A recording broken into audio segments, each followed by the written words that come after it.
아침이 바뀌면 인생이 바뀐다라는 믿음을 주는 남자 아열남 장한식입니다. 오늘 여러분에게 추천 공유하는 내용의 책은 대기업 브랜드에 업혀갈 수 있는 곳이라는 카테고리 장사교과서 매장편이라는 책으로 입가에 미소를 띠는 아침을 열겠습니다. 상권 분석이란 사실 전문가에게 컨설팅을 받을 일이 어렵다. 그런데 또 비용을 들여서 컨설팅을 받는 것이 얼마나 정확할지 나에게 맞게 제대로 적용되는지는 내가 판단할 수밖에 없다. 돈 없는 초보 사장이라면 중소기업청 사이트에서 상권 정보 시스템을 이용하는 것도 좋다. 서울시에서 하는 우리 마을 가게 상권 분석 서비스를 이용할 수도 있다. 다만 이것도 참고를 할 데이터일 뿐 진짜는 사장인 내가 직접 가서 느껴보고 감각을 익히는 것이 중요하다. 그런데 소상공인들은 굳이 복잡한 상권 분석을 할 필요가 없다. 대기업들을 벤치마킹하면 큰 흐름에서 답이 나온다. 전통적으로 지금까지 A급 상권이라고 부르는 자리에는 휴대폰 매장, 안경원 등이 입주했다. 주로 사거리 건물의 코너 자리다.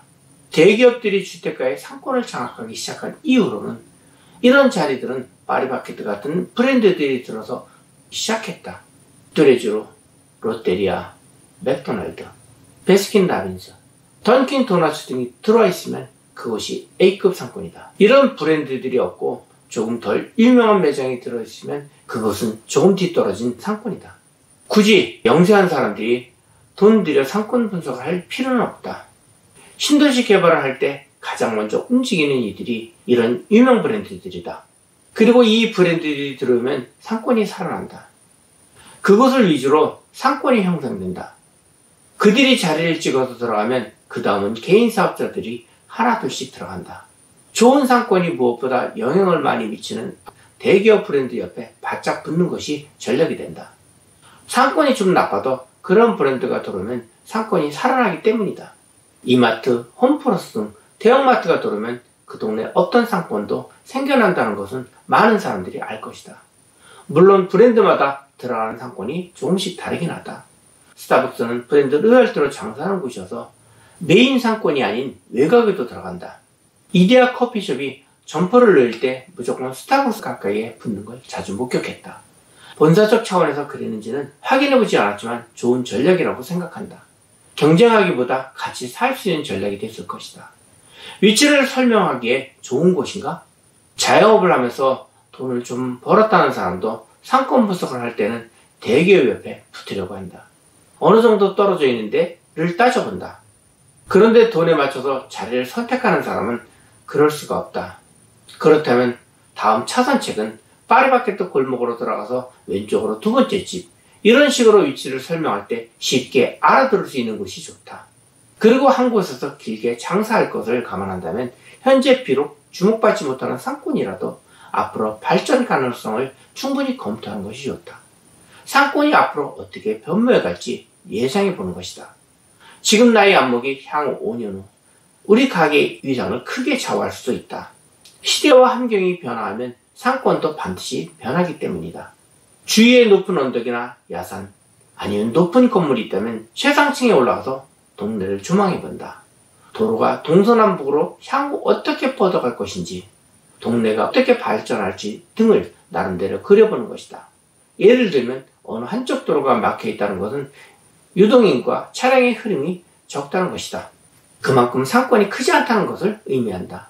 내가 들어가고 싶은 자리를 기준으로 동서남북 2km 정도의 도로가 연결되어 있다면 고객의 흡입력은 자연히 높아진다고 봐도 무방하다. 고객이 무의식적으로 움직이는 곳.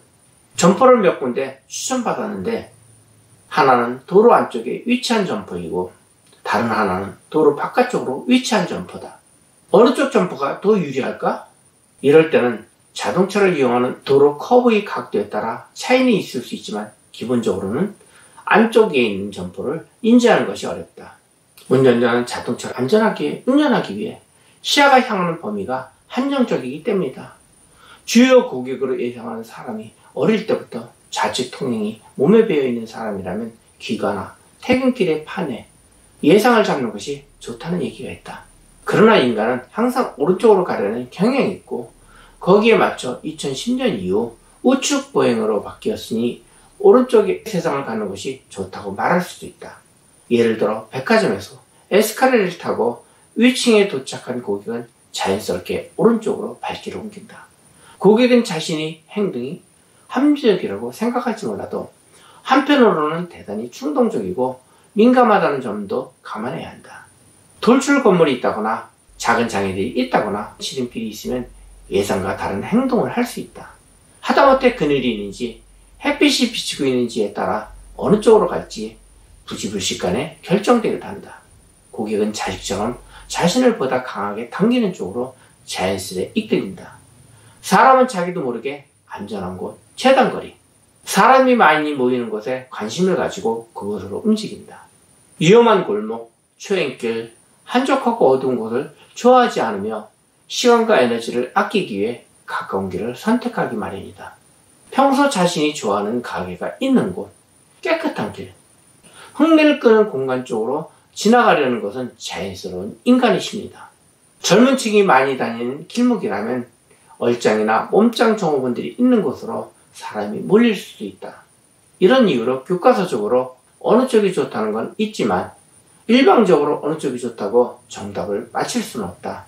너무 디테일하게 따지기보다는 내가 통제할 수 있는 부분, 즉 차별화 콘셉트나 마케팅 프로모션에 신경 쓰는 것이 더 현명한 선택이다. 장사교과서 매장편 중에서 저도 한때는 아동복 제조회사에 중역으로 근무를 한 적이 있었습니다. 물론 일반 매장이 아니라 전국에 있는 백화점 매장을 오픈하여 운영을 하는 것이지만 월간 매출로 인하여 분기별로 매장의 위치가 바뀌는 것을 경험했기에 치열하게 매출 경쟁을 하였습니다. 작가님이 책을 읽고 여러분에게 도움이 될 수 있다고 판단되어 유튜브 영상을 만들었지만 모든 것은 여러분의 현명한 판단으로 갈림길이 정해집니다. 감사합니다.